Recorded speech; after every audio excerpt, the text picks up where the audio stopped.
Assalamualaikum warahmatullahi wabarakatuh. Alhamdulillah, alhamdulillahi rabbil alamin. Alhamdulillahilladzi ja'ala syahr Ramadan syahrus siyam syahrul qiyam lis-shaimin. Summa alhamdulillahilladzi anzal Qur'an fi syahr Ramadan hudan lin-nasi wa bayyinatin minal huda wal furqan. Asyhadu an la ilaha illallah wahdahu la syarikalah wa asyhadu anna Muhammadan abduhu wa rasuluh la nabiyya wa la rasula ba'dah. Amma ba'dah.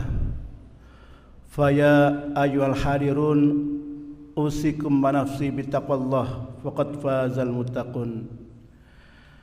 Hadirin Bapak Ibu yang mudah-mudahan dirahmati Allah Subhanahu wa taala, terkhusus kepada takmir masjid yang telah mengundang saya untuk ikut tawasobil haq, tawasopis sabr, saling nasihat menasihati dengan kebenaran, saling menasihati dengan kesabaran. Mudah-mudahan apa yang kita ikhtiarkan di pagi hari ini, meninggalkan rumah kita masing-masing, ada yang menempuh sampai 5 menit, ada yang 10 menit, ada yang mungkin lebih dari itu. Perjalanan dinginnya pagi hari ditempuh dalam rangka thalabul ilmi faridatun ala kulli muslim. Mencari ilmu adalah kewajiban orang muslim. Semoga Allah ganjar Bapak Ibu, Allah berikan kebaikan-kebaikan yang berlipat kepada Bapak Ibu. Mudah-mudahan dilancarkan rezekinya, diberi rezeki yang halal dan thayyibah, umur yang barokah, ilmu yang bermanfaat, dan mudah-mudahan kelak diizinkan Allah kita masuk ke dalam surganya. Keduanya salat dan salam semoga tercurah kepada uswatun hasanah Nabi besar Muhammad sallallahu alaihi wasallam yang kita cintai, yang kita rindukan. Pertemuannya sungguh indah, ungkapan-ungkapan para sholihin tatkala mereka bicara tentang surga. Para sahabat ridwanullah alim jami'an, para sahabat-sahabat mulia Rasulullah sallallahu alaihi wasallam, tatkala mereka duduk di majelisnya Rasulullah, salah satu yang diharapkan besok bertemu dengan Rasulullah sallallahu alaihi wasallam.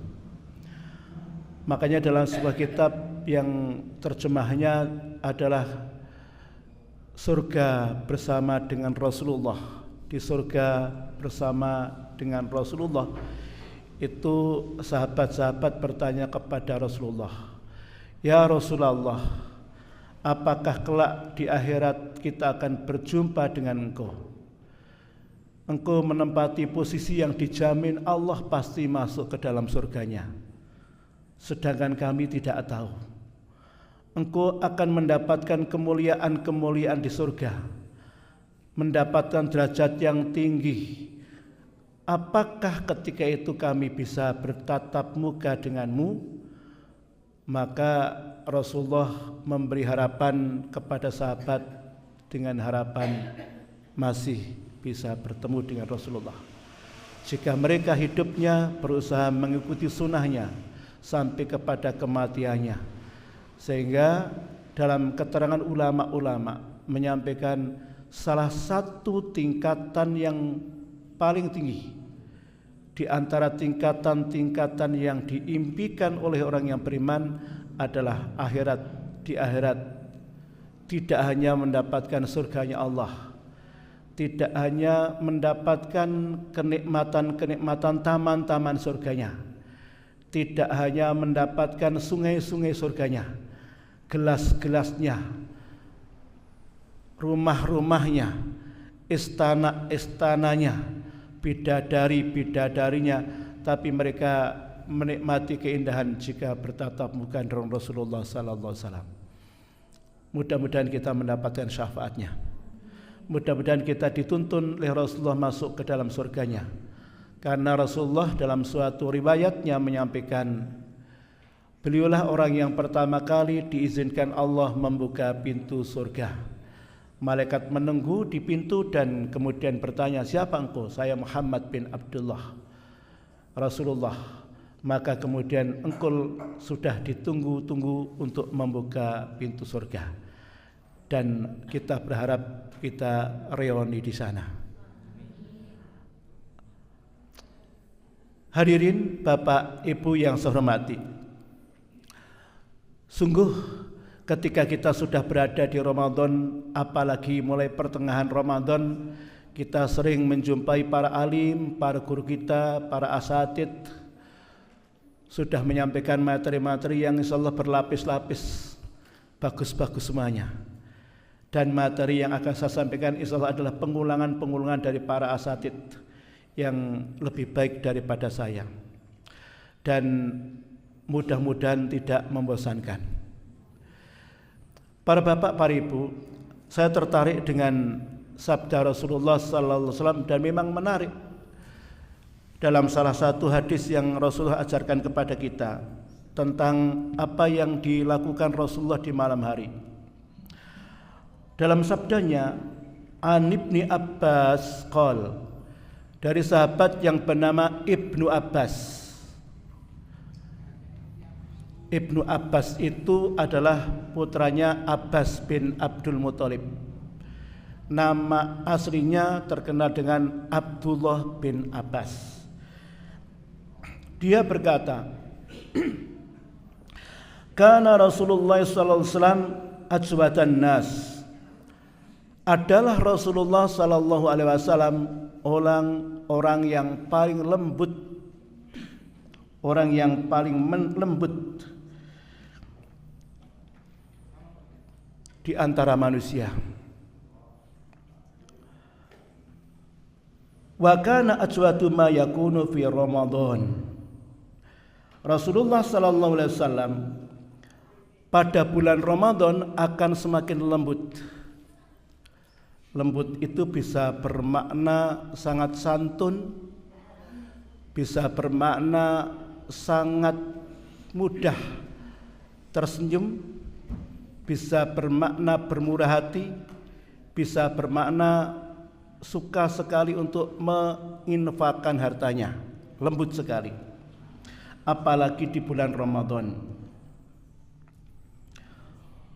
Hina yalqahu Jibril, ketika Nabi Muhammad bertatap muka dengan Jibril. Wa kana yalqahu fi kulli lailatin, dan Rasulullah sallallahu alaihi wasallam beliau bertemu dengan Jibril di tiap-tiap malam di bulan Ramadan, di bulan Ramadan. Apa yang dilakukan Rasulullah ketika malam hari bersama dengan Jibril?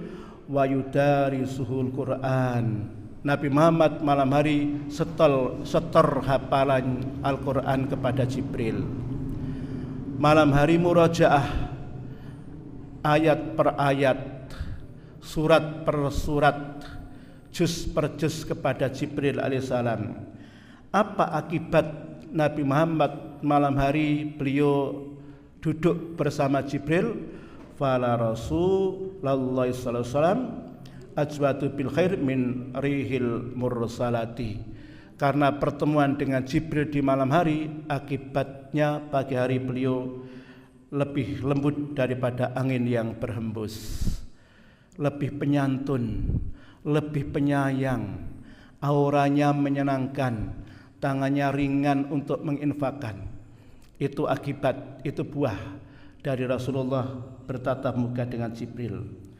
Oleh karena itu para bapak, para ibu, di kesempatan pagi hari ini kita akan bersama-sama untuk belajar tentang keutamaan tilawatul Quran. Ada kalimat yang menarik, yang ini kalau saya ringkas adalah ungkapan yang terjadi sebuah dialog, yaitu Imam Ahmad.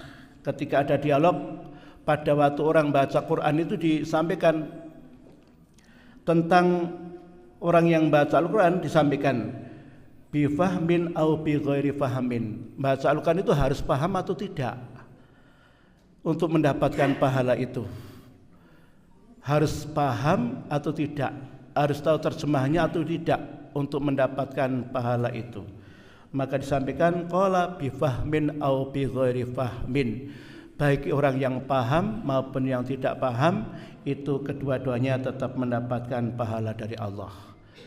Dan kita kayaknya termasuk kelompok yang bi ghairi fahmin, yang tidak paham, yang penting baca, alhamdulillah. Oleh karena itu saya menulis tulisan yang saya buat ini dengan judul 10 keutamaan membaca Al-Quran. 10 keutamaan membaca Al-Quran. Mohon maaf, ini saya yakin sudah dapat materi tentang materi ini, tapi karena ini pingin banget saya untuk menguatkan saya pribadi dan Bapak Ibu semuanya, mudah-mudahan ini menjadi semakin memperkuat semangat kita untuk tilawatul Quran. Sampai jam berapa ini? Jam 6. Ya, nanti ada yang disingkat, ada yang dilambatkan. Baik, karena waktunya cuma berapa itu? 40 menit. Padahal 10 sampai jam 6 kan?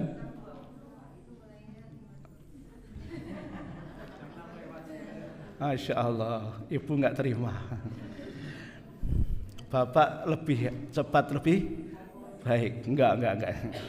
Baik, kita sampaikan 10 keutamaan tilawatul Quran. 1, baca Al-Quran adalah zikir yang paling utama. Baca Al-Quran adalah zikir yang paling utama. Dalam hadis disampaikan fa inna khairal hadis kitabullah. Sebaik-baik perkataan adalah kitab Allah. Rawahu Muslim. Hadis ini dipahami oleh para alim bahwa orang yang membaca Al-Quran itu sejatinya sedang berdialog dengan Allah Subhanahu wa taala. Bapak Ibu, ketika kita membaca Al-Quran, sejatinya sedang ngobrol dengan Allah Subhanahu wa ta'ala. Saya tanya kepada ibu-ibu, coba bayangkan, andai ibu sudah 30-an tahun nggak ketemu dengan temennya, mungkin SMP, SD, SMA, yang dulu teman kental sekali, guyonane, pokok men sangat kental sekali. Suatu hari keduanya bepergian dan bertemu. Saya membayangkan perginya yang paling indah saja. Pergi dan ketemu enggak menyengaja. Kedua-duanya duduk di raudhah. Ini enggak ada aminnya ini. Tahu raudhah? Mana tuh? Madinah. Aminnya kurang kuat. Kedua-duanya duduk di raudhah, rebutan masuk raudhah, kemudian setelah zikir ketemu. Loh, kok sampean? Kira-kira seneng banget enggak? Kalau diizinkan ngobrol pengen lama-lama enggak? Itu namanya ngobrol dengan orang yang dicintai, pengen duduk berlama-lama. Baca Al-Quran adalah ngobrolnya hamba dengan Allah Subhanahu wa ta'ala. Kira-kira pengen berlama-lama atau cepat-cepat saja? Bismillahirrahmanirrahim. Alif Lam Mim. Dzalikal kitabu la raiba fihi hudal lil muttaqin. Shadaqallahul azim. Pengen cepat atau lama? Enggak ada yang jawab. Kesepakatan jamaah enggak berani jawab. Lagi ngobrol pengen cepet-cepet. Padahal ngobrol itu asing nggak dengan yang dicintai? Ngobrol sama Allah. Makanya kita menemukan para alim, mereka asyik tilawatul Quran karena meyakini lagi dialog dengan Allah. Bahkan di antara ungkapan para alim mengajarkan tentang kalimat ini, menyampaikan barang siapa yang dia dirindukan Allah, barang siapa yang dirindukan Allah, maka dia akan baca Al-Quran karena Allah lagi rindu sama dia. Jangan-jangan kita malas membaca Al-Quran, Allah tidak rindu sama kita. Itu yang pertama. Kemudian yang kedua, yang pertama tadi apa itu? Bapak-bapak tanpa buku insya Allah hafal di luar kepala, blas gitu. Mungkin nanti hadiahnya diberikan yang kelompok sini aja.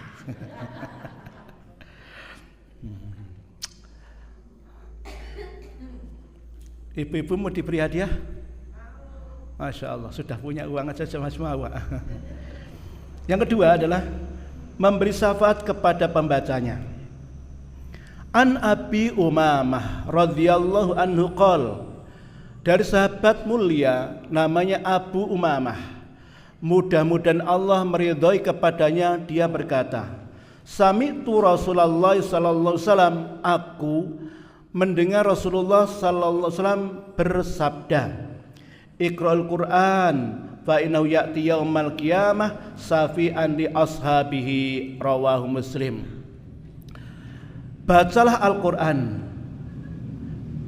sesungguhnya bacaan Al-Quran besok akan datang di yaumul qiyamah, akan memberi syafaat kepada pembacanya. Al-Quran memberi syafaat kepada pembacanya. Apa itu syafaat? Apa itu syafaat? Pertolongan. Butuh pertolongan enggak kita? Tidak butuh, tapi sangat butuh. Sangat butuh. Kondisi, coba Bapak Ibu, saya mengajak jenengan mengilustrasikan bayangake begini. Membayangkan saja enggak apa-apa. Ibu, Bapak, di suatu malam, Ibu atau Bapak sendirian pergi ke kuburan. Hujan deras. Sabar. Jangan komentar dulu. Udane deres, angine gede, peteng anyes di kuburan sendirian. Berani Ibu? Bapak berani? Saya insya Allah tidak berani. Tapi kira-kira kalau ada temannya banyak, berani enggak? Ada penerangan, berani enggak? Itu namanya pertolongan. Saya enggak jarak, enggak nyengaja melihat sebuah video pendek kira-kira 3 menitan. Saya tidak mengetahui keontentikan, keaslian video, tapi saya menyangka ini bukan buatan biasa, ini bukan AI, tapi ini betul-betul manusia. Dan saya mengambil hikmahnya, perkara konten-kontenan wallahualam, tapi saya mengambil hikmahnya. Ada video, ini orang bule, bukan orang Indonesia atau orang Timur Tengah, tapi orang Eropa. Dua orang bule, yang satu laki-laki, yang satu perempuan. Kedua-duanya suatu hari datang ke kuburan dan menjumpai kuburan yang masih basah, anyir, saking anyari. Maka kedua orang ini pengen tahu, sebenarnya orang mati itu itu di kuburan ngapain sih? Maka kedua orang itu buka geladaknya, lanang wadon buka geladaknya dan pengen tahu sebenarnya apa yang terjadi. Yang saya mengatakan hebatnya itu perempuan. Si perempuan itu dia pakai alat seperti lampu yang menerangi, kemudian disiapkan seperti CCTV, dia masuk ke dalam biang lahat. Perempuan. Dia tidur berdampingan dengan jenayah yang baru saja meninggal dunia. Wani mboten? Nek kula nggih mboten wonten. Dia tidur bersebelahan dengan jenazah yang baru saja dikubur. Dia di sampingnya. Sudah membawa lampu, sudah membawa semacam CCTV video. Yang laki-laki di atas mengoperasikan alat, mungkin laptop atau HP untuk memvideokan apa yang terjadi di dalamnya. Setelah dia masuk tidur bersampingan dengan jenayah, maka geladaknya ditutup.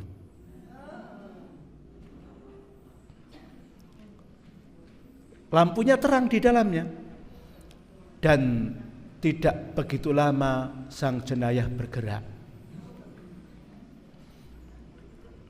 Kira-kira nek bergerak jenengan kilo mboten niki. Bergerak. Perempuan sudah merasakan dek ketakutan dan juga kemudian orang itu duduk. Memang dalam hadis saya temukan kurang lebih begitu, dalam hadis Bara bin Azib tentang kejadian di kubur. Maka kemudian orang itu duduk dan terjadi dialog dengan suara yang tidak dilihat oleh perempuan tadi dan tidak tahu kalimat apa yang dalam dialog itu. Tapi prediksinya nampaknya orang yang mati itu tidak bisa menjawab poin per poin, soal per soal. Perempuan itu dalam keadaan ketakutan, tapi dia berusaha tidak menjerit, menahan takutnya, menahan tangisnya, menahan ceritanya. Tapi dia sudah menangis dan sangat ketakutan. Kemudian terjadi dialog yang tidak diketahui, tapi tiba-tiba dalam video itu kelihatan orang itu dipukul bertubi-tubi sampai wajahnya babak belur, darahnya menetes dan mengenai baju dan kulit perempuan itu, dan kemudian dia tidur kembali. Geladak dibuka, perempuan dia naik dalam keadaan ketakutan dan sangat lemas, kemudian ceritanya selesai. Kondisi kayak gini, wallahu alam berita itu, tapi hampir sama dengan hadis tentang kisah kurang lebih begitu. Pada kondisi kayak gini kita butuh syafaat enggak? Butuh. Makanya saya itu sangat teringat sekali dengan keterangan para ahli yang mengajarkan tentang kalimat yang indah, yaitu diajarkan hendaklah dibaca pagi 3 kali, sore 3 kali, yaitu membaca raditu billahi rabbah wa bil islami dina wa bi muhammadin nabiyya wa rasulah. Hafal enggak? Sudah terbiasa baca pagi dan sore belum? Biasakan. Barang siapa yang membaca pagi 3 kali, Allah ridho hari itu pada dia, karena dia ridho bertuhan Allah Subhanahu wa taala. Raditu billahi rabbah, aku ridho Allah itu Tuhanku. Wabil islami dinah, aku ridho Islam itu agamaku.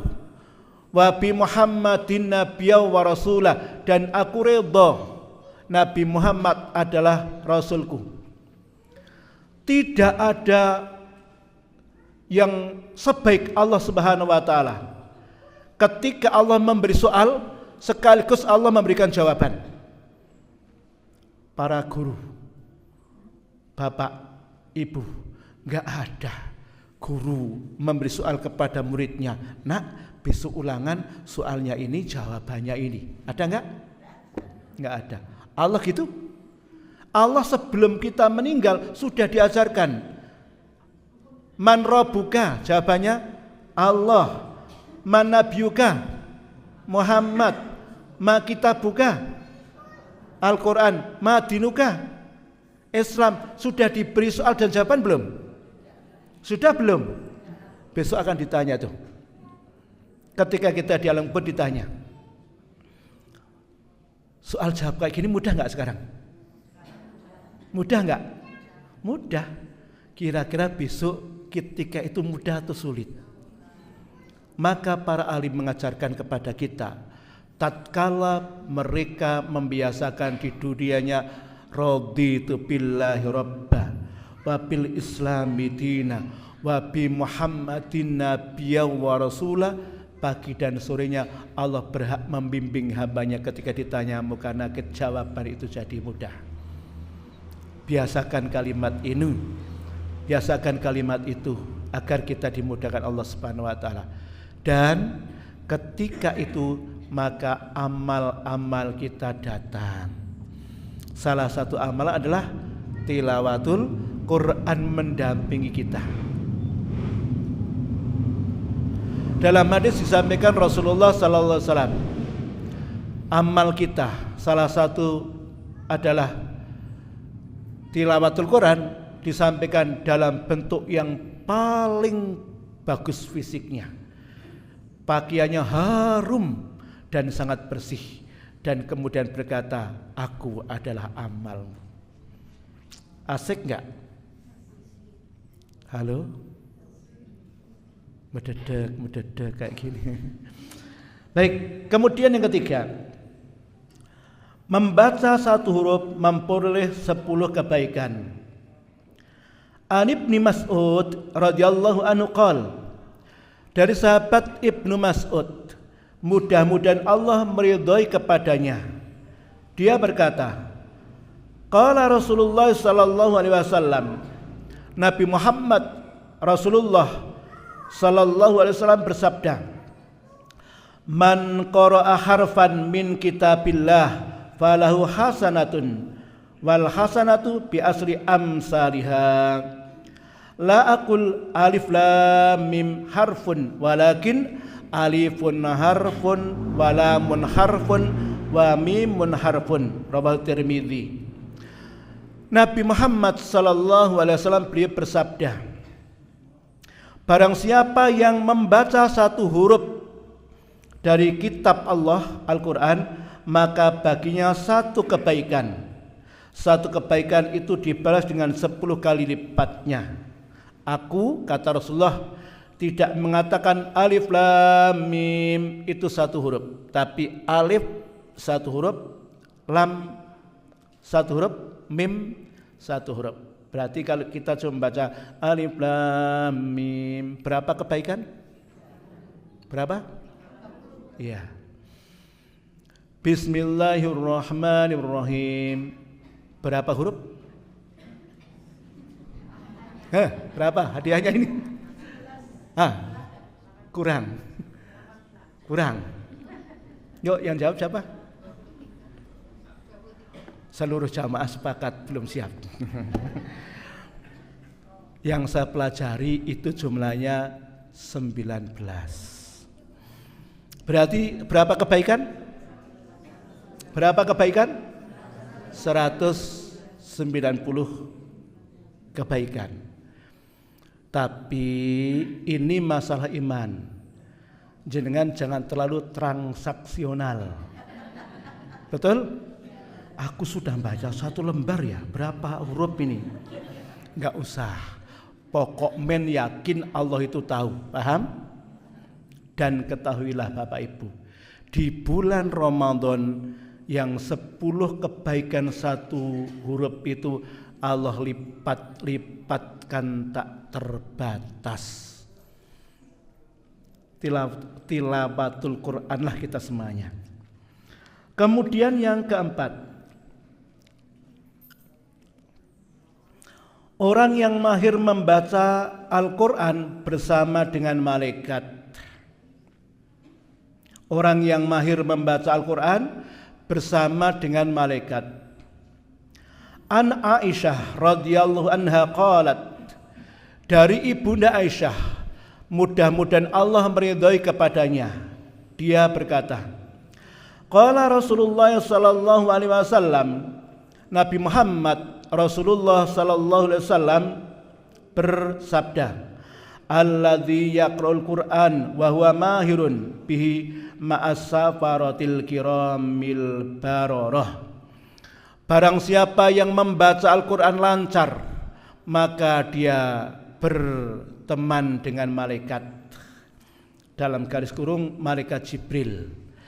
Orang yang membaca Al-Quran berkawan dengan malaikat Jibril. Walladzi yaqra'ul Qur'an wa yata'ta'u fihi wa huwa 'ali syaqqun lahu ajrani, muttafaqun alaih. Dan orang yang membaca Al-Quran terbata-bata, maka dia mendapatkan 2 pahala. Hadis riwayat Imam muttafaqun alaih, Bukhari Muslim. Pertanyaan saya, Bapak Ibu, kira-kira kita mayoritas di sini posisinya di kelompok pertama atau kedua, yang baca Al-Quran lancar berkawan dengan malaikat Jibril, atau membaca Al-Quran yang terbata-bata dapat 2 pahala. Pahala 2 itu dikatakan ulama, 1 karena dia mau membaca Al-Quran, 2 karena sulitnya membaca Al-Quran sehingga mendapatkan 2 pahala. Kira-kira kita termasuk yang lancar atau terbata-bata? Tengah-tengah berarti tetap gak lancar. Saya kayaknya kelompok yang kedua. Saya punya teman. Teman saya itu hafiz, hafal Quran. Itu di setiap harinya berita itu sampai ke telinga saya tentang cerita teman saya ini. Itu setiap harinya di luar bulan Ramadan itu membaca Al-Quran, membiasakan setiap hari 6 juz di luar bulan Ramadan. Kita setiap hari berapa juz kira-kira? Dan beliau membaca Al-Quran baik buka atau murojaah itu setelah subuh 2 juz. Nanti siang hari di sela-sela pekerjaannya beliau atau kemudian dicicil rawatib itu dicicil, maka siang hari itu 2 juz. Dan malam hari mungkin digunakan untuk tilawah atau qiyamul lail 2 juz. Setiap hari 2 juz, 6 juz. Saya berkata dengan demikian orang yang kayak gini, maka insya Allah dia adalah orang yang lancar bacanya. Lalu kita yang terbata-bata gimana? Enggak apa-apa, masih dapat 2 pahala. Baca ayat gitu ya. Bismillahirrahmanirrahim. Wa basyiril ladzi. Ini huruf ta apa huruf sa? Ini huruf fa apa huruf ko? Sering gitu enggak? Berarti kelompok yang kedua. Ora apa-apa. Sing penting gelem maca Al-Qur'an. Pripun nggih wong pancen biyen nome ora ngaji kok ya? Enggak apa-apa. Gitu ya Bapak Ibu ya. Yang penting mau baca Al-Quran. Saya itu senang. Banyak orang-orang sepuh-sepuh yang sampai ke telinga saya di kampung itu. Ada yang cerita tentang yang sudah meninggal. Di antara jamaah mengatakan, Ustadz, alhamdulillah suami saya itu biasa baca Al-Quran. Dan setelah meninggal saya lihat Al-Qur'annya yang sudah lusuk itu, saya buka-buka Al-Qur'annya itu pada posisi di halaman berapa. Saya mendengarkan kata-kata itu sangat senang. Jadi kenangan indah dengan pasangannya adalah nostalgia suami saya, istri saya, dan lain sebagainya dalam keadaan taat kepada Allah. Cepat atau lambat perpisahan itu akan datang. Jadilah kenangan yang indah dengan pasangannya. Kemudian yang kelima, membaca Al-Quran seperti orang yang bersedekah. Al-jahiru bil Quran kal jahiri bis sadaqah wal sirru bil Quran kasirri bis sadaqah. Orang yang membaca Al-Quran terang-terangan seperti sedekah terang-terangan. Orang yang membaca Al-Quran diam-diam mati pelan. Orang yang membaca Al-Quran dengan pelan maka seperti sedekah merahasiakan. Jadi intinya di sini adalah semuanya baik, baik yang dikeraskan maupun yang dipelankan. Semuanya baik. Saya tertarik dengan apa yang pernah dilakukan oleh Umar bin Khattab. Beliau itu orangnya kalau membaca Quran senang-senangnya keras. Keras. Ditanya Rasulullah, jadi kenapa engkau kok membaca keras? Ungkapan beliau ya luar biasa, mengatakan saya ingin mengusir dari rumah saya itu setan-setan. Jadi setan itu biar pergi dari saya.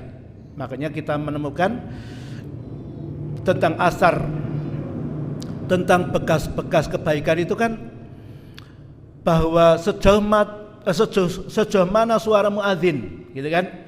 Para muadzin, sejauh mana suara Anda, suara jenengan menjangkau ke tempat itu, maka suara itu besok di akhirat menjadi saksi jenengan. Ibu, anggap saja di rumah jenengan, sejauh mana suara jenengan memenuhi ruangan kamar, memenuhi ruangan tamu, memenuhi rumah jenengan, maka itu menjadi saksi ibu bapak di hari kiamat bahwa jenengan telah memperdengarkan di sekitar lingkungan tilawatul Quran. Itu dilakukan oleh Umar bin Khattab. Jadi baca keras boleh, baca pelan boleh, pelan boleh, keras boleh. Keras seperti sedekah terang-terangan, pelan seperti sedekah merahasiakan. Ya cuma pesan kepada para bapak jika naik ke mic, ya ke speaker itu, ya kalau bisa membacanya yang baik, ya, yang fasih. Kan kadang-kadang bacanya sudah salah, banyak salahnya, sehingga ngrungokake bingung. Seru sih saat itu. Ya. Baca keras boleh, baca pelan boleh. Saya cuma pesan. Sepengetahuan saya adalah jangan batin Al-Quran. Apa Bapak Ibu? Batin Al-Quran. Paham nggak?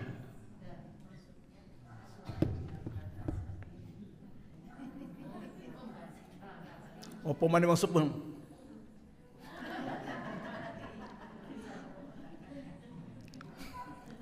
Itu namanya apa?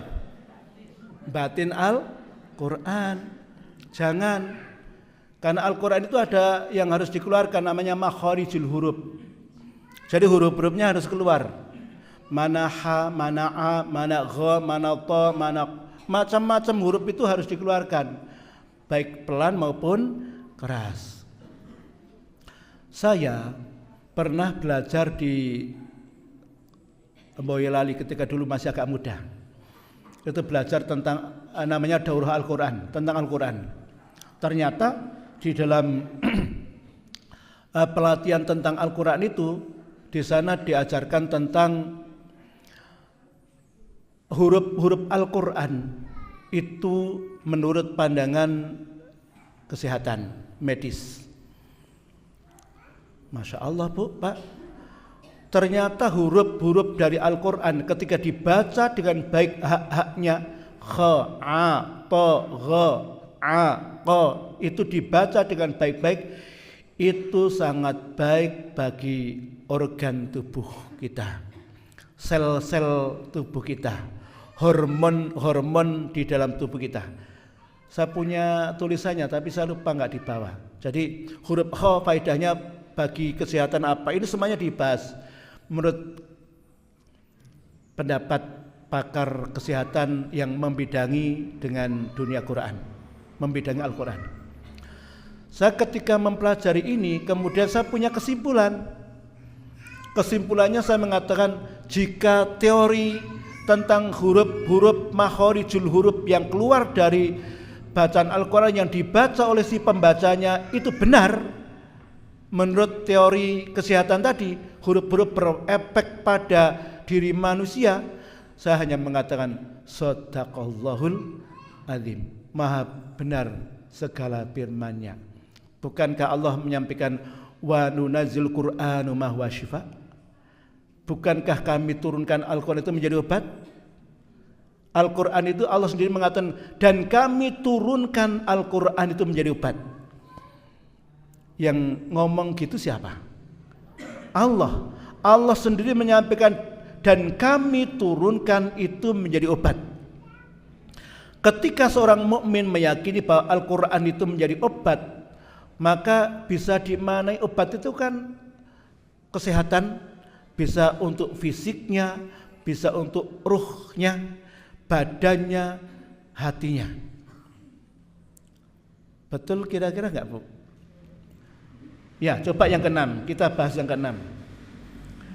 Yang keenam, rahmat dan ketentraman akan turun.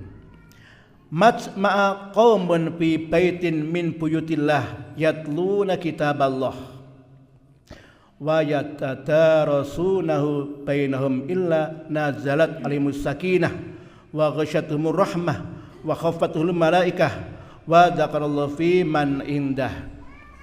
Tidaklah kumpul-kumpul suatu kaum yang di situ mereka baca Al-Quran, belajar Al-Quran, melainkan akan datang kepadanya pertama sakinah, nazarat alaihimus sakinah, akan turun kepadanya sakinah. Sakinah itu ketentraman, hatinya jadi tentram. Salah satunya kenapa kok hatinya jadi tentram? Baca Al-Quran. Karena apa? Huruf-hurufnya diberikan hak-haknya. Yang tadi menurut pakar kesehatan bahwa huruf-huruf Al-Quran itu berefek bagi hormon, bagi sel dalam tubuh kita, maka terjadilah nazalah alaihimus sakinah. Jadi gara-gara baca itu turun kepadanya sakinah, ketentraman. Pertanyaan saya, tolong dijawab dengan jawaban iya. Kena kan? Saya banyak tanya kepada para ustadz-ustadz, para guru-guru kita, dan saya sering mengalami pula ketika tilawatul Quran 1 lembar, 2 lembar, 3 lembar dan seterusnya, ada perasaan sesuatu yang menyebabkan hati itu jadi ringan, hati jadi nyaman, rasanya enak banget, enteng banget. Sudahkah Bapak Ibu seperti itu? Iya. Orang jawab sih. Kalau belum, kalau jenengan kok belum berarti pertanda ada masalah. Mungkin jenengan bacanya sambil main HP mungkin jenengan bacanya sambil nonton sinetron mungkin bacanya jenengan sambil baca yang lainnya atau mungkin jenengan bacanya cuma 1 ayat langsung tutup. Tapi kalau jenengan nikmati per lembar, 2 lembar, 3 lembar, hati ini akan ada sakinah, ketentraman. Jawabannya betul? Sepakat. Ketuk palu. Kalau seperti itu pada diri Bapak Ibu ketika membaca Al-Quran kok ada sakinah, ketentraman pada diri Bapak Ibu, itulah mukjizatnya Allah sudah nyampe ke dalam hati Ibu. Itulah ruh Al-Quran, itulah nur Al-Quran masuk ke dalam hati kita masing-masing. Itulah kemuliaan Al-Quranul Karim. Nazalat alaihimus sakinah, ada ketentraman yang bacanya. Wa ghasyatumur rahmah, kemudian diliputi rahmah, kasih sayang.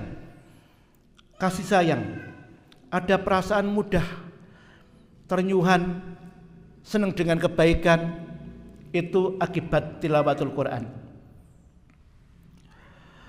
Dan masih mendapatkan kemuliaan wa khaffathumul malaikah, dinaungi oleh malaikat, dirubung oleh malaikat, diliputi oleh malaikat. Wa dzakarallahu fi man indah, dan disebut-sebut Allah di langit. Tilawatul Quran, pembacanya dipuji Allah. Duduk di majelis taklim, disebut Allah Subhanahu wa taala. Saya selalu meyakini hadis yang bunyi kayak gini, wa dzakarallahu fi man indah, disebut-sebut Allah di sisi Allah. Saya meyakini dengan keyakinan saya sebagaimana firman Allah. Kenapa Allah Subhanahu wa taala itu menyebut-nyebut hambanya di sisi Allah? Dan ulama menyampaikan disebut-sebut itu ketika dia pada posisi di situ atau setelah selesai di posisi itu. Kenapa kok disebut-sebut itu? Karena pernah terjadi dialog antara Allah dengan malaikat. Wa idz qala rabbuka lil malaikati inni ja'ilun fil ardi khalifah qalu ataj'alu fiha ma yufsidu fiha wa yasfiku dima wa nahnu nusabbihu bihamdika wa nuqaddisu lak. Dulu sekali ketika alam ini belum nampak, ketika alam ini belum ada penghuninya, ketika bumi itu belum ada penghuninya, Allah berdialog dengan para malaikat. Allah menyampaikan, malaikat, aku pengen menciptakan manusia di bumi. Malaikat seolah-olah protes, ya Rabbi, repot-repot buat manusia, ciptakan manusia. Mereka itu punya watak suka berkelahi, saling membunuh. Benar enggak? Manusia itu punya watak kayak gini enggak? Sekarang juga sedang ramai di situ. Suka berkelahi, suka membunuh. Bukankah kami para malaikat selalu bertasbih, mensucikan engkau, mengagungkan engkau? Kenapa engkau repot-repot? Inni a'lamu ma la ta'lamun. Aku itu tahu kamu yang tidak diketahui. Karena Allah menyampaikan, aku tahu yang kamu para malaikat tidak mengetahui, maka hari ini kita duduk seperti ini, laporannya nyampe kepada Allah. Allah pamer, ini loh malaikat di Masjid Al-Manar ini ada Pak Anu absen satu persatu. Asing enggak? Dipuji Allah di sisinya. Itulah mereka yang melakukan kebaikan. Tilawatul Quran pun dipuji oleh Allah Subhanahu wa taala. Kemudian yang ketujuh, membaca Al-Quran seperti buah utrujah. Mungkin kalimat ini baru sebagian Bapak Ibu. Baca Al-Quran seperti buah utrujah. Al-mu'min alladhi yaqra'ul Qur'an wa ya'malu bi kal utrujah. Ta'muha tayyibun wa rihuha tayyibun. Orang mukmin yang mereka baca Al-Quran dan berusaha mengamalkan kandungannya, mereka itu seperti buah utrujah yang rasanya enak, baunya harum. Kira-kira rasa buah itu yang rasanya enak, baunya harum, kira-kira apa?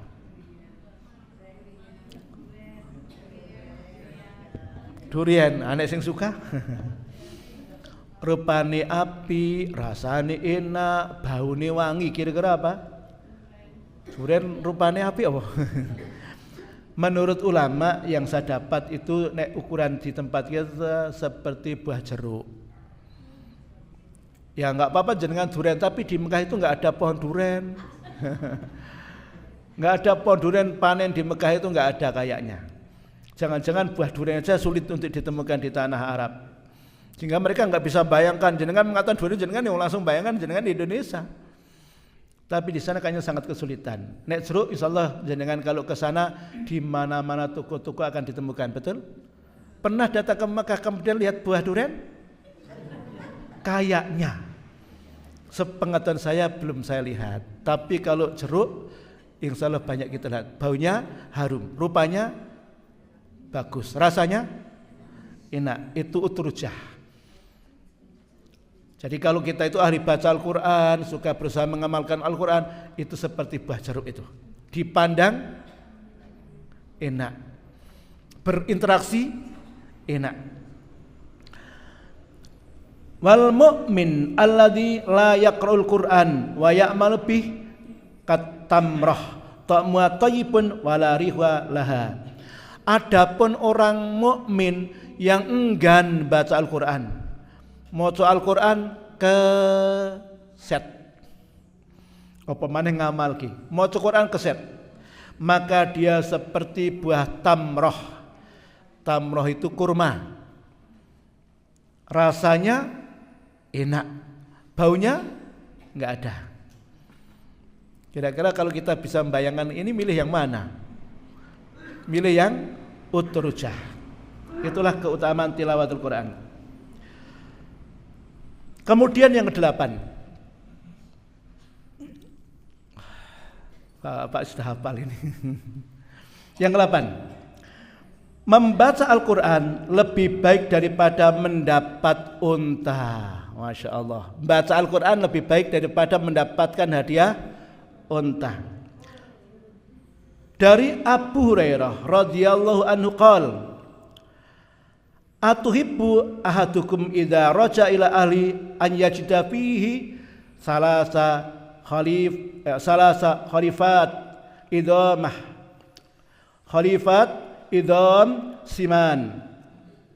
Rasulullah pernah menyampaikan dalam sebuah dialog, maukah seorang di antara kalian jika kembali ke rumahnya masing-masing mendapat di dalam rumah itu sudah ada 3 ekor unta yang bunting, yang gemuk, yang besar. Ibu jenengan derek pengajian dumadaan kundur teng dalem sudah ada 3 ekor unta yang hamil, gemuk, besar. Kira-kira mau enggak? Nah, ini Rasulullah jenengan enggak usah nentang toh. Itu unta, itu kendaraan yang mewah ketika itu. Orang Arab, unta kendaraan yang mewah. Kira-kira untuk Indonesia, untuk sekarang padanan mobil apa Pak sing yo apik gitu kan? Alphard, enggak apa-apa. Mau enggak Bapak Ibu jika jenengan nanti pulang sudah ada 3 mobil Alphard sudah di depan rumah pintu jenengan? Itu milik jenengan. Nah ini jauh langsung mau gitu. Masya Allah, Masya Allah, Masya Allah. Saya itu ngelus dodo. Pripun? Oh Allah kayakan itu. Ya Allah, saya ngelus dodo ini tuh Masya Allah, begitu antusiasnya. Kemarin ketika ulang tahun Kabupaten Temanggung, gerak jalan santai, hadiah pertama mobil Ayla. Ya Allah, Temanggung tumplek blek kebek rebutan arak melu lomba, melu oleh hadiah mobil Ayla. Betul? Mobilnya berapa? Yang rebutan berapa? Itulah manusia betapa miskinnya. Allah enggak begitu. Allah itu siapapun yang datang melakukan itu dapat semuanya. Itu kan murahnya Allah. Manusia itu satu saja sudah rebutan. Allah enggak, semuanya dapat, siapapun mereka. Tapi ini perkara iman. Hadiahnya enggak nampak, sehingga tidak semuanya rebutan. Baik, kemudian dialognya gini. Ketika Nabi Muhammad menyampaikan, maukah seorang dari kalian jika kembali ke rumahnya mendapati di dalam rumahnya 3 unta yang hamil, gemuk dan besar? Qulna na'am. Para sahabat kemudian jawab, benar ya Rasulullah. Qala, kemudian beliau bersabda, ibu, bapak, dengarkan baik-baik. Ini kayaknya jenengan lengganan kayak gini nih. Lengganan kayak gini jenengan. Apa sabda Rasulullah? Fasalasu ayatin yaqra'u bihinna ahadukum fi sholati khairun lahum min salas khilaf khalifat idam siman. Rasulullah menyampaikan, salah seorang dari kalian yang membaca 3 ayat di dalam sholat kalian lebih baik daripada mendapatkan 3 unta yang hamil, gemuk dan besar. Hadis riwayat Imam Muslim. Seneng gak? Dan itu saya yakin lengganani jenengan. Rakaat pertama kul huwallah, rakaat kedua kul huwallah. Nanti salat sunatnya inna atoina wal asri. Lengganane betul itu? Betul nggak Bapak Ibu? Itu berita asri, otentik riwayat Muslim, lebih baik daripada mendapatkan 3 ekor unta. Wah, mulai sekarang nggak mau surat yang lainnya ini, cukup inna atau ina saja ini.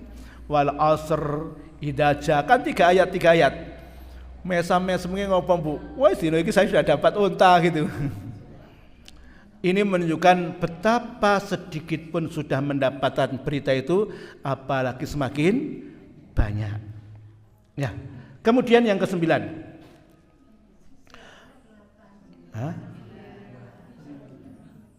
Ke-9, menjadi keluarga Allah. Menjadi keluarga Allah. Innalillahi ahlina minan nas. Sesungguhnya Allah mempunyai keluarga di antara manusia. Ingat, kalimat keluarga jangan diartikan terdiri dari. Kan kalau terdiri dari kan ayah, ibu, anak gitu kan. Ini jangan diartikan gitu. Maksud ulama yang dimaksud keluarga Allah adalah dia dekat dengan Allah Subhanahu wa taala. Karena dulu pernah ada yang protes, kalau kata-kata keluarga Allah itu kan berarti sama dengan Allah itu punya anak dan istri. Itu pernah ditanyakan dan ditanyakan kebetulan di masjid ini pula. Pokok main rahasia. Sahabat kemudian bertanya, sahabat bertanya, manhum ya Rasulullah, siapa mereka itu ya Rasulullah? Kok menjadi orang kayak gini? Kemudian beliau bersabda, ahlul Quran hum ahlullah wa khassatuhu. Para ahlu Quran, ahli Quran itu dimaknai oleh ulama, 1, orang yang banyak banget berinteraksi dengan Al-Quran. Sidik-sidik maca,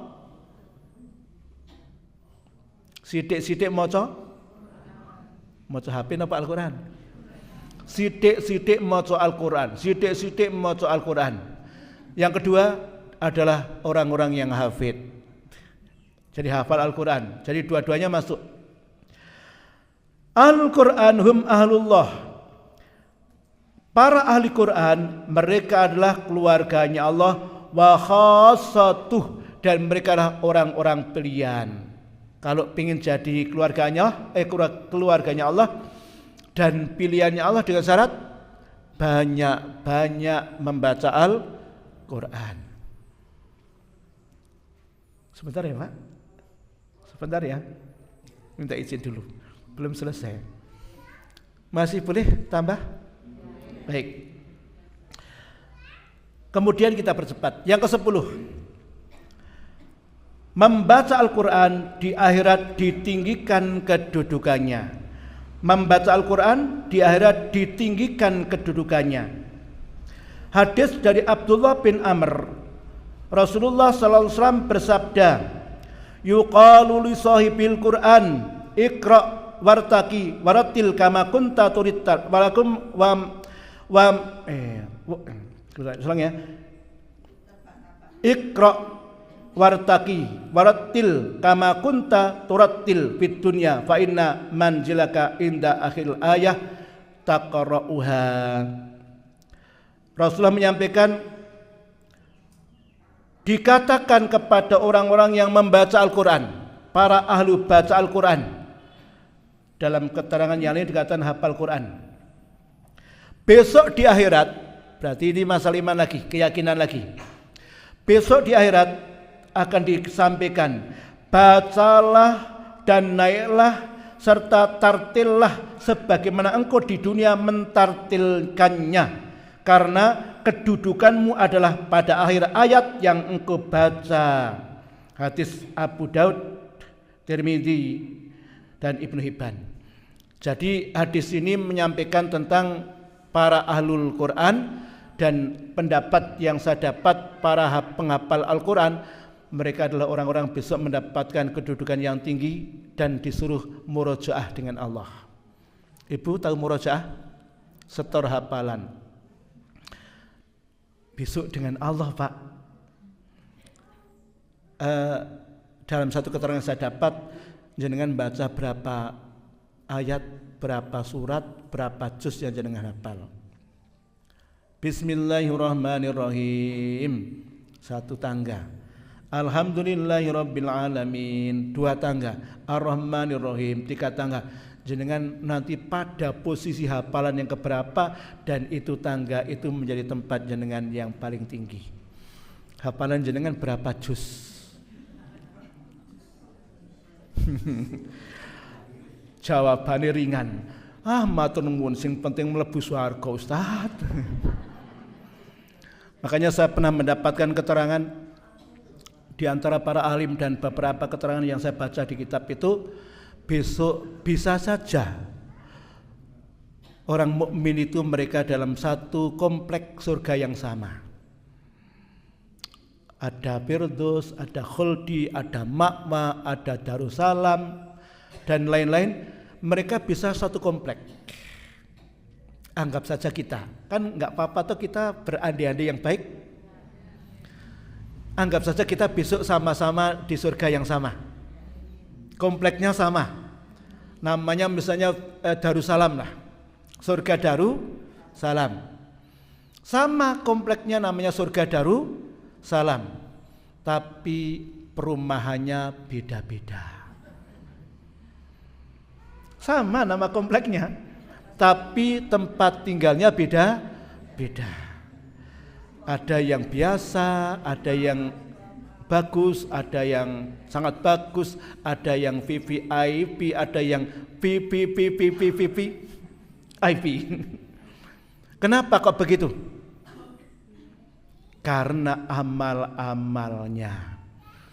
Ya enggak adil loh. Kalau Allah itu kalau kemudian sama surganya sama, tempatnya sama, perumahan sama, enggak adil. Karena keadilan Allah itu sama tempatnya, tapi tempat surganya beda, kamar-kamarnya beda, istana-istananya beda. Jangan baca satu lembar per hari sih, kan ada yang satu hari per juz. Ya sama surganya, mungkin kompleknya sama, tapi fasilitasnya beda. Kira-kira menyesal nggak gitu? Kira-kira menyesal nggak? Jawabannya sekali lagi, sing penting mlebu. Kadang kok murah men gitu. Ya, insya Allah makanya kita buru agar kita mendapatkan posisi yang tinggi. Salah satunya banyak-banyak tilawatul Quran. Ya, dompleng-dompleng kepada para anak-anak yang penghafal Al-Quran, dompleng-dompleng, melu-melu. Jenengan, ya Allah izinkanlah saya besok dengan amal saya, dengan infak saya besok ditolong anak-anak yang hafal Al-Quran, gitu kan. Baik, kemudian yang penutupnya masih lama juga. Ternyata membaca Al-Quran itu Bapak Ibu ada keutamaan-keutamaan, dan keutamaan baca Al-Quran itu di waktu malam. Baca Al-Quran itu yang paling utama di waktu malam ternyata. Baik, kita bacakan. 1. Membaca Al-Quran di malam hari 100 ayat. Apa keutamaan baca Al-Quran di malam hari 100 ayat? Disampaikan, ini saya pendekkan langsung hadisnya. Man qara'a bimi'ati ayatin fi lailatin kutiba lahu kunutun lailatin. Sayembara, perhatian sayembara. Barang siapa yang baca Al-Quran di malam hari 100 ayat, maka mendapatkan pahala seperti pahala orang yang salat sepanjang malam. Hadis riwayat Imam Ahmad. Seperti salat semalaman. Berat enggak baca Al-Quran 100 ayat? Bapak ngantuk ji. Ibu, berat enggak 100 ayat? Malam itu terhitung sejak maghrib sampai sebelum subuh. Boleh dicicil. Bakto maghrib nyicil, bakto isya nyicil, bakto sebelum subuh nyicil. Berat enggak 100 ayat? Enggak, insyaallah. Ya bacanya jangan misalnya baca Al-Waqiah berapa ayat? Sudah 100? 98, turah loro. Kurang loro. Baca Al-Mulk berapa ayat? 30 ayat kan? Tambah surat An-Naba 40-an sekian ayat gitu kan? 40 ayat ya. An-Naziat 46 ya. Nah itu sudah turah itu. Berat enggak? Kayaknya masih belum jawab. Baik, kemudian ada pilihan yang kedua. Man qama bi asri ayatin lam yuktab minal ghafilin. Barang siapa yang malam hari membaca 10 ayat dari Al-Quran, digolongkan orang-orang yang tidak lalai. 10 ayat berat enggak? Wah, nah ini mesti bisa semuanya. Baca Al-Fatihah sudah 7 ayat. Tambah inak atau inah. Lega nanti. Ya. Jadi kalau baca 10 ayat digolongkan orang-orang yang tidak lalai. Wa man qama bi mi'ati ayatin kutiba minal qanitin. Barang siapa yang membaca 100 ayat, disebut lagi 100 ayat, digolongkan sebagai orang-orang yang ahli ibadah. Wa man qara'a bi alfi ayatin kutiba minal muqnatirin. Nah, ini saya belum mampu ini. Tapi pengen coba. Barang siapa yang malam hari itu membaca 1000 ayat, boleh dicicil maghrib, isya, sebelum subuh, boleh dicicil. Maka dia seperti dia mendapatkan harta yang sangat melimpah. Hadis riwayat Abu Dawud. Penutupnya, Bapak Ibu, hadis yang baik. Penutupnya, Rasulullah menyampaikan dalam hadis yang diriwayatkan oleh Imam Ahmad. Beliau menyampaikan, asyamu wal Qur'an yasfa'an lil abdi yaumal qiyamah. Yaqulu siyam ayu rabbi mana'tuhu ta'am masyahawat bin nahar. Fasyafi'ni fih fayaqulul Qur'an mana'tuhu naum bil lail fasyafi'ni fih qala fayushaffa'ani. Rasulullah menyampaikan,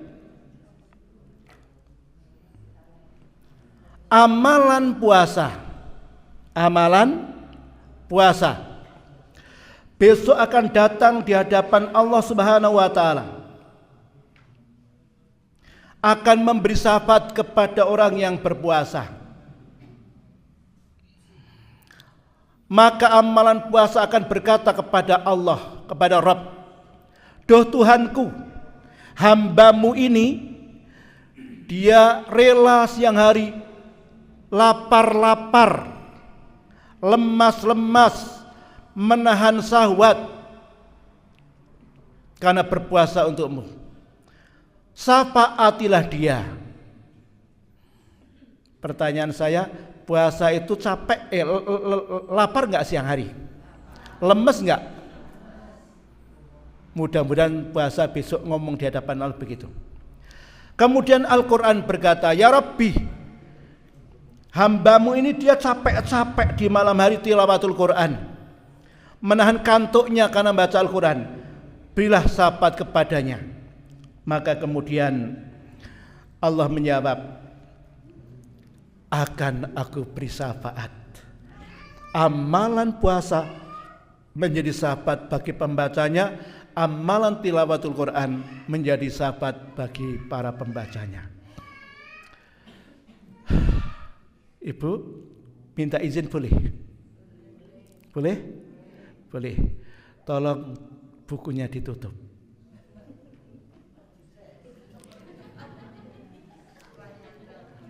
Boleh ditutup? Boleh. Pertanyaannya bagi ibu dulu.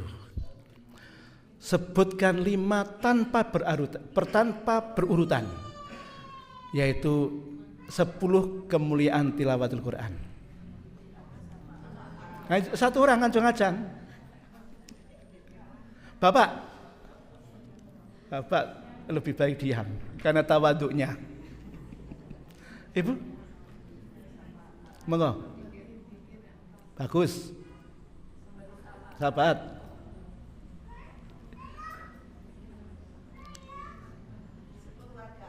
Keluarga Allah. Waduh, ini rawahu jamaah ini.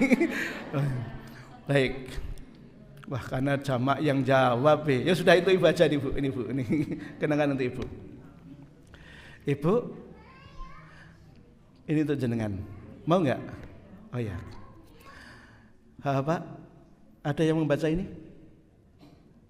Oh, nggak ada yang mau bu, masya Allah. Ibu ada yang mau? Ibu aja. Nggak ada yang mau bapak kok. Baik, pertanyaan berikutnya. Nek, yang satunya nggak ada pertanyaan. Bapak Ibu, siapakah tempatnya dari lokasi jenengan paling jauh? Ada yang menjauh? Mana itu? Maron. Ada yang lebih jauh daripada Maron? Mana? Bansari. Dengan Maron kayaknya jauh Maron ya? Oh, Maron. Baik. Ini yang satunya saya berikan kepada, Masya Allah, saya hormat sama beliau. Tidak bermaksud apa-apa. Ini saya berikan kepada Ustadz kita, Ustadz Tamim. Ini untuk istri antum. Saya ketika membaca Al-Quran, Masya Allah, terenyuh. Ini Mbak Sum. Tapi di mana? Pak Tamim, ini untuk antum. Berikan sama istrinya kenang-kenangan. Assalamualaikum warahmatullahi wabarakatuh.